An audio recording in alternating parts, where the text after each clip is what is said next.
the lead follow-up is becoming more critical. And so, that we have to, in fact, I even told clients back then, if you're behind on your lead follow-up, stop lead generating and start getting caught up on your follow-up. That's how critical it is, because in today's market, we can't afford to lose a lead ever. Well, you said to one lady, I remember she was losing some of her staff. And these were the buyer's agents and various people because she stopped paying for leads.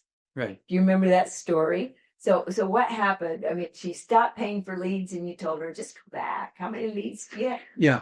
And I've talked to one gentleman, he had same situation. He was buying Boomtown leads. He had 4,000 uncalled leads and he kept buying. And I'm going, so is your goal to have 5,000 people you never talked to? Or would you like to get to 6,000 and never talk to me? Just right to the point. Well, that's the truth. The truth is he spent hundreds of thousands of dollars getting the leads, quote unquote, or a nurture is what you're buying a nurture. So you need to nurture them. And if you're going to have to talk to them 60 to 100 times or communicate with them 60 to 100 times using every media possible, talking to them, knocking doors with them, doing YouTube videos, doing video emails, Facebook, and all those things, we have to be communicating with them. So we have to do the lead follow-up. And then you got to know where they are. Even if they're 2 years out, all it does is tell you how many times you need to talk to them. If they're 2 weeks out, you talk to them every day. If they're a month out, you might talk to them every other day. But using the pipeline or some kind of a pipeline report, hottest to maybe people a month out. You don't want to be, you don't need to worry about a month. You need to be worried about the people that are 30 days away and convert those leads.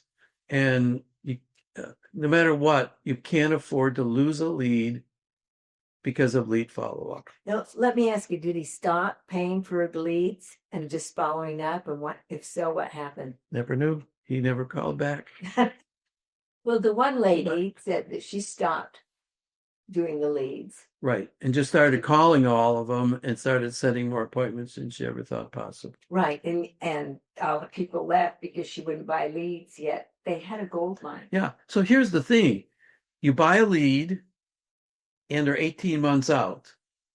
So that's a nurture. You can go to start a farm, start knocking doors on a farm or calling in a farm and communicating it with that farm 60 to 100 times a year. It's no different than buying a nurture 18 months out. You still have to go and you have to do the work. Yep. Yeah. So why don't you just chunk out 2,000 people, start communicating with them 60 to 100 times a year. In fact, we had a fellow that we ended up having dinner one night as a group, and he said he took 1,000 people, touched them 65 times in a year, did the survey, give us the top 3 realtors, like the old Hobbs and Herder idea, touched them 65 times, did the same call at the end of the year. He went from not being present to being in the top 3 of every person they talked to. So we can create these nurtures. That's basically lead follow-up.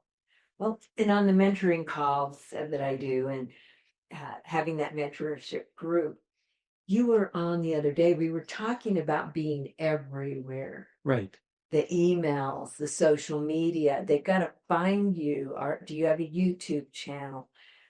What are you finding with people? Are they just focused on one thing, or do you find them as multiple areas? We have to be in everything. And going back to that call, like I said, Diane and I were during the era, it took 6 to 9 communications before you became visible. On that call, they said it takes over 25 to be visible. So if you're touching them 15 times a year, you're short 25 times for them to even recognize you before you can even create a relationship. Yeah. If you're gonna do it, do 60 or 100. Don't do, doing less than 25 is gonna get you nowhere.